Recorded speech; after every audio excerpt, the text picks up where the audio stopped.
एक बार की बात है, पातालपुर नाम के एक देश में लोग राजा वरुण के शासन में रहते थे। राजा वरुण एक न्यायप्रिय शासक थे, लेकिन उनके निर्णय अंतिम होते थे और किसी को भी ये तय करने का अधिकार नहीं था कि क्या होना चाहिए। लोग उनकी आज्ञा का पालन करते थे, क्योंकि ये वही व्यवस्था थी जिसे वे पीढ़ियों से जानते थे।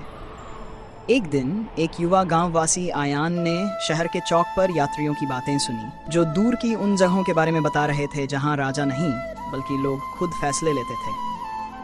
आयान को यह बात बेहद दिलचस्प लगी। उसने पूछा, तो क्या लोग खुद ये तय करते हैं कि उनके जीवन में क्या होना चाहिए?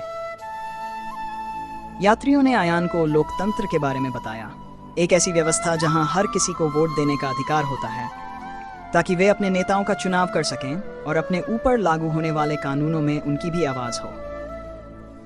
गांव वाले हैरानी से सुन रहे थे और सोचने लगे कि अगर उन्हें भी पातालपुर में अपनी आवाज मिल जाए तो जीवन कैसा होगा।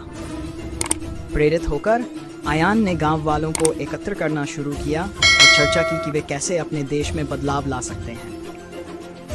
वे निष्पक्ष कानून, बेहतर स्कूल और सरकार के निर्णयों में अपनी भागीदारी चाहते थे। हालांकि हर कोई इस बदलाव पर यकीन नहीं करता था। कुछ लोग चिंतित थे और कहते, राजा वरुण ने हमेशा शासन किया है और वही सबसे अच्छा जानते हैं।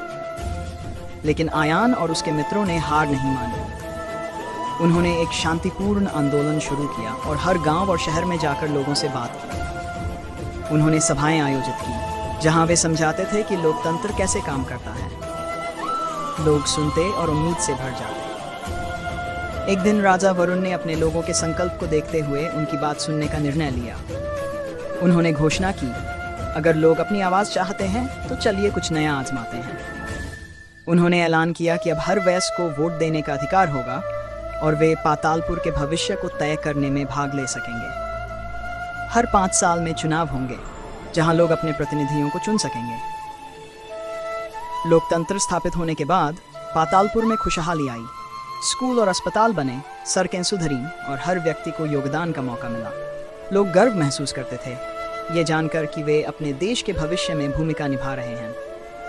जब आयान ने पहले चुने गए नेताओं को एक साथ काम करते देखा तो उसे एक गहरी संतुष्टि महसूस हुई। पहली बार पातालपुर के लोगों के पास अपने जीवन को आकार देने की ताकत थी और हर चुनाव के साथ वे याद करते थे कि उनकी आवाज महत्वपूर्ण है। उन्होंने पातालपुर को एक ऐसा देश बना दिया था जहां हर किसी की आवाज मायने रखती थी और यह बदलाव सबके लिए स्थायी खुशहाली लेकर आया। इस कहानी से हमें यह सीखने को मिलता है कि लोकतंत्र में लोगों की आवाज का कितना महत्व होता है। 1. समानता और भागीदारी।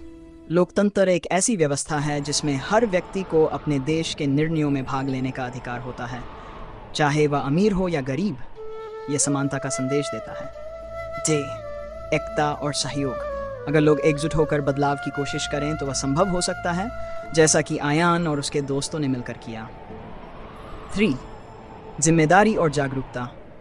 जब लोगों को अपने अधिकार मिलते हैं तो उन्हें जिम्मेदारी और जागरूकता के साथ उनका इस्तेमाल करना चाहिए ताकि समाज में सकारात्मक बदलाव लाया जा सके। इस कहानी से यह स्पष्ट होता है कि एक अच्छे समाज का निर्माण तभी संभव है जब उसमें हर व्यक्ति को अपनी आवाज़ उठाने का अवसर और अधिकार मिले।